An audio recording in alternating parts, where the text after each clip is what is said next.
C'est l'un des plus grands photographes du monde, Sebastião Salgado. Bonjour. Bonjour. Je voulais dire photographe et humaniste, ou d'abord humaniste et photographe. Il n'y a pas de différence d'une chose vers l'autre, parce que un photographe, il va en direction au monde, il va en direction aux choses qui sont importantes, aux grandes beautés de la planète, que c'est la planète elle-même. Il n'y a rien de plus beau que notre planète.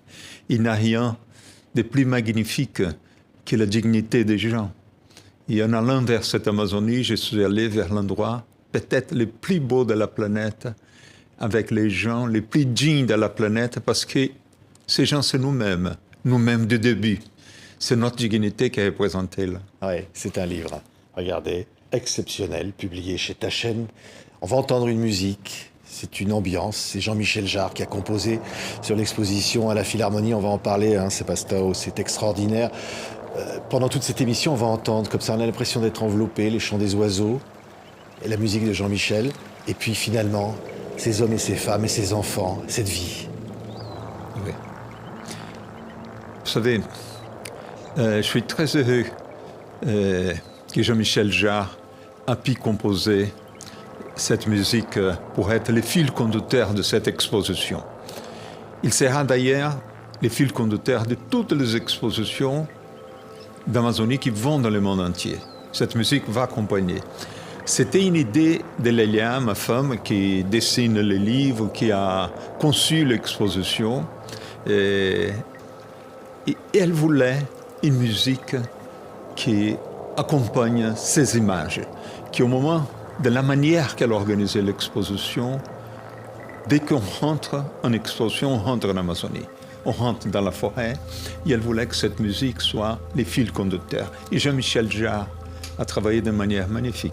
Oui. Il a créé ce son, un son très long, une musique très longue, qui tournera en boucle dans l'exposition. Et c'est pour ça qu'on le fait à la Philharmonie. C'est une exposition très musicale, parce que le monde entier, c'est un monde très musical. Oui, ça s'appelle Amazonia, regardez.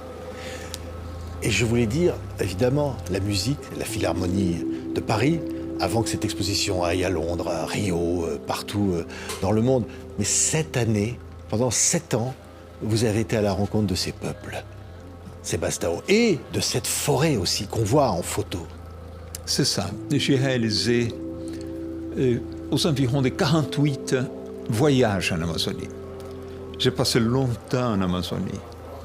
Il y en a dans cette exposition et dans ces livres des photos que j'ai réalisées depuis une vingtaine d'années. Les 7 dernières années, c'était une concentration, une dédication exclusive à l'Amazonie. Vous savez, c'est un espace immense. Seulement l'Amazonie brésilienne, parce qu'il y a 9 pays amazoniens. Bien sûr, le Brésil a 65% de l'espace amazonien. Mais cet espace amazonien brésilien, il fait à peu près 8 fois la surface de la France. C'est des distances très longues, c'est d'accès très difficile. Et donc, il fallait que je fasse une dédication des vies pour pouvoir réaliser ces images. C'était un envie fou de le faire et une dédication totale pour le faire. Un abandon, presque, quelque part. Vous vous livrez à cette civilisation, à ce peuple. Plutôt qu'un abandon, une dédication.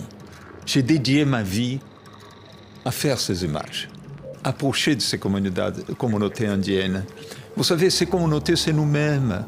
Nous-mêmes qui avons rentré en Amérique il y a 20 000 ans, quand le détroit de Bering a devenu un pont aux dernières glaciations, les populations asiatiques ont rentré pour la première fois en Amérique. Il n'y avait pas d'être humain en Amérique. Et peu à peu, on a occupé tout cet espace. Et ces Indiens qu'on rencontre là-bas aujourd'hui, c'est l'Homo sapiens, c'est nous-mêmes d'avant. Au Brésil, on a à peu près 102 groupes qui n'ont jamais été contactés. C'est la préhistoire de l'humanité qu'elle a dedans. Et vous savez, c'est un espace de beauté, c'est un espace de bonté. Ce sont des gens du bien, et qu'on voit tous ces actes pervers de détruire cette forêt, de déloger ce peuple, de finir avec cette beauté suprême, essentielle pour l'humanité, parce qu'on dépend de tout ce qu'il y en a dans cet espace des forêts, soit pour produire l'oxygène qu'on respire, soit pour garantir que la distribution d'humidité se fasse d'une manière parfaite dans la planète, parce que les rivières aériennes, les rivières volantes qui quittent l'Amazonie, elles vont dans toute la planète. On n'a plus d'eau qui quitte l'Amazonie en forme aérienne que le volume d'eau que les fleuves les plus grands et plus volumineux du monde, l'Amazone, déverse dans l'océan Atlantique. Donc, on dépend de cette forêt pour garantir notre système de pluie, pour garantir notre agriculture.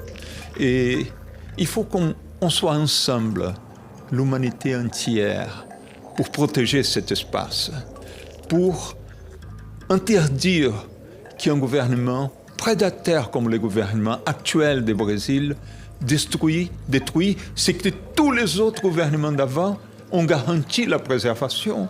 C'est l'espace le meilleur préservé au monde, même avec toute la destruction de la forêt amazonienne. On a encore 83% de cette forêt qui est là, qu'elle existe, qui était garantie par l'histoire des institutions brésiliennes qui ont transformé 25% de cette terre amazonienne en territoire indien protégé par la Constitution brésilienne. Qu'il y a un peu plus de votre 25%, que ce n'est pas les mêmes, que c'est des parcs nationaux garantis pour la Constitution. Donc, plus de 50% de l'Amazonie est protégée par la loi. Et l'actuel gouvernement brésilien déstabilise toutes les institutions dans le sens de détruire cet espace. Oui, et ces photos sont là, Sebastião, et elles montrent cette humanité extraordinaire. À la fois, évidemment, cette terre et ces hommes et ces femmes, et extraordinaire bonté qui s'en dégage. Vous savez, on a un concept dans notre monde chrétien, que c'est la base du monde chrétien, que c'est le paradis. Le paradis existe, il est là. Et les gens qui vivent en état de totale pureté dans ce paradis, ces communautés indiennes. Vous savez, ces Indiens sont purs, sont bons, on ne connaît pas l'agressivité, on ne connaît pas la violence. Il y a même certaines tribus qui ne mangent pas des animaux qui ont le sang chaud simplement pour ne pas être agressifs. Ils croient qu'en mangeant le sang chaud, la viande qui vient de sang chaud, ils seraient agressifs. Donc, ils ne mangent que des poissons, des tortues, des serpents. C'est des gens d'une pureté immense, vous savez. Et ils sont bons. L'espace est magnifique. Il est essentiel pour l'humanité. Il faut que l'humanité tout entière les protège. Il faut qu'on les protège. Oui. Ces photos-là sont un cri, presque un cri d'amour, pour le photographe que vous êtes, Sebastião. Vous savez, cette forêt est dans la terre que je suis né. Je suis né au Brésil, j'ai grandi au Brésil, je suis né dans une forêt qui était très très proche de la forêt amazonienne. Je suis né dans la forêt atlantique, la côte atlantique. Et je tiens, avec ma femme Lélia, qui a dessiné ce livre, qui a conçu ces expositions, on tient énormément avec ces images, et qu'elles soient un vecteur, qu'elles soient une information pour qu'on comprenne cette Amazonie, qui nous tous de la planète entière, on l'aide à les protéger. Oui. Au-delà de tout, votre parcours, Sebastião Salgado, vous a amené presque aux origines de l'humanité, au fond, à travers ce noir et blanc si expressif qui est le vôtre. Une certaine vérité humaine que vous cherchez avec votre appareil photo. Vous savez, je suis né dans un pays pauvre qui jusqu'à aujourd'hui c'est un pays en voie de développement.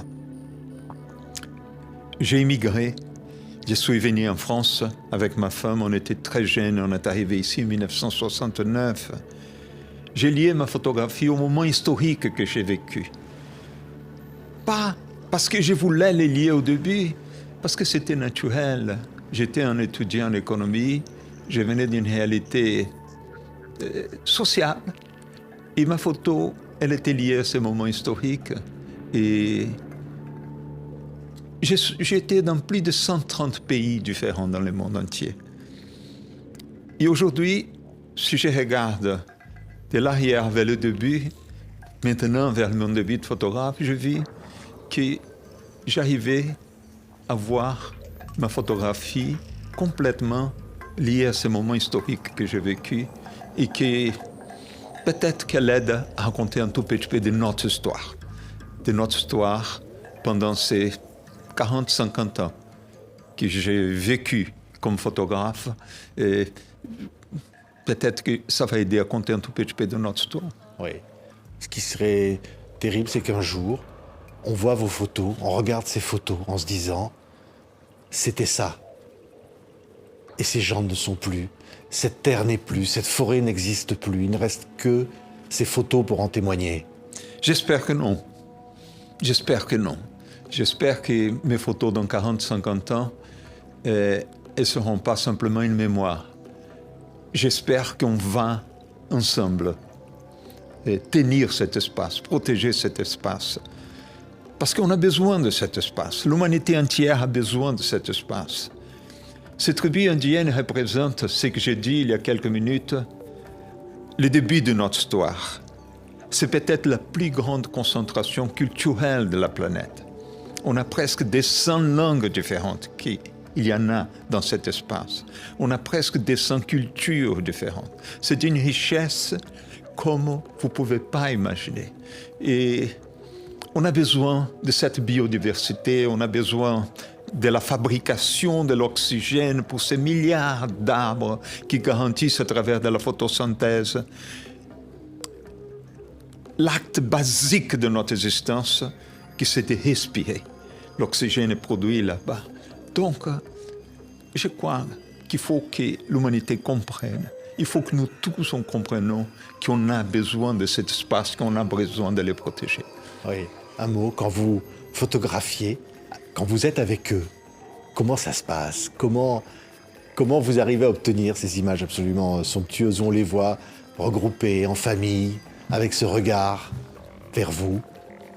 Vous savez, c'est très difficile d'y arriver à ces communautés. Il fallait passer par la Fondation nationale des Indiens, la FUNAI au Brésil, obtenir leur autorisation. Il fallait qu'ils envoient un émissaire à la tribu pour que la tribu tout entière autorise que quelqu'un vienne de l'extérieur pour vivre avec eux, parce que je venais vivre avec eux. Je ne viens pas seulement pour quelques jours, je viens pour un bon bout de temps.